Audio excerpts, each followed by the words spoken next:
Hey guys, Zach Dunbar here, and this is going to be my review for Peacemaker Season 2, Episode 4. We're halfway through the season now, and this episode was great. Like last week's episode, it feels more like a setup episode for future episodes to come, but I still think it's an outstanding and funny episode. You have Michael Rooker in there as the insane bird killer. I forgot to mention him last week, but I think that he's been a fun new addition. I'm pretty sure he's the original character. I don't think he's based off a comic book character.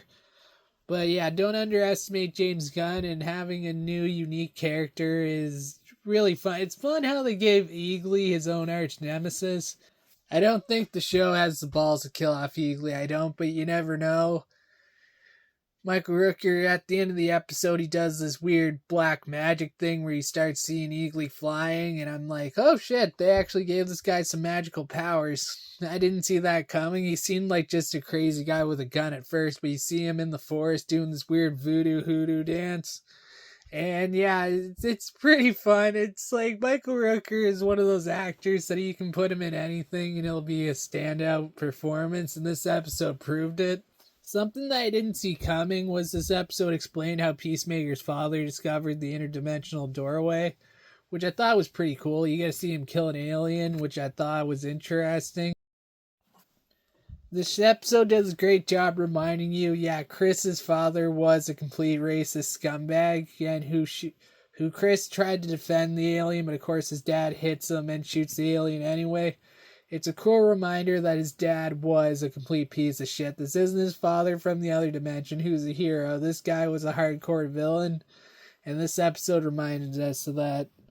So yeah, Chris is on the run from Argus, and it was nice to see John defend Eagly from Michael Rooker's character.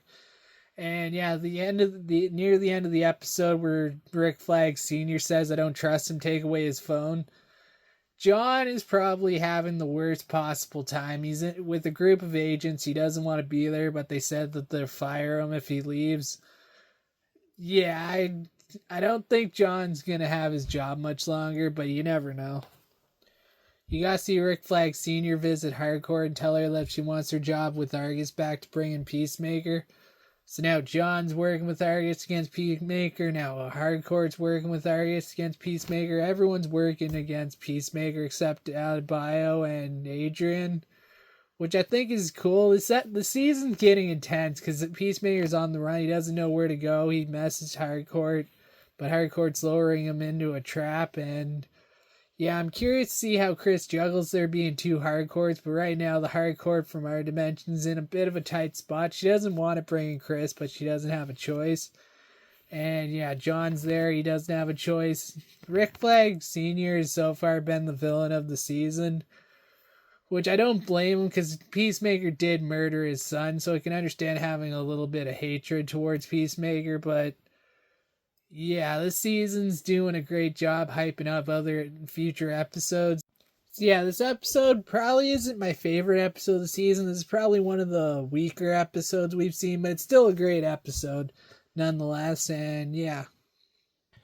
And those are my thoughts of Peacemaker Season 2, Episode 4. So far, I'm loving the season. This episode does a great job setting up future episodes. I'm excited. I hope you guys are excited. So yeah, that's my review. Like and subscribe to my channel for more, and take care, guys.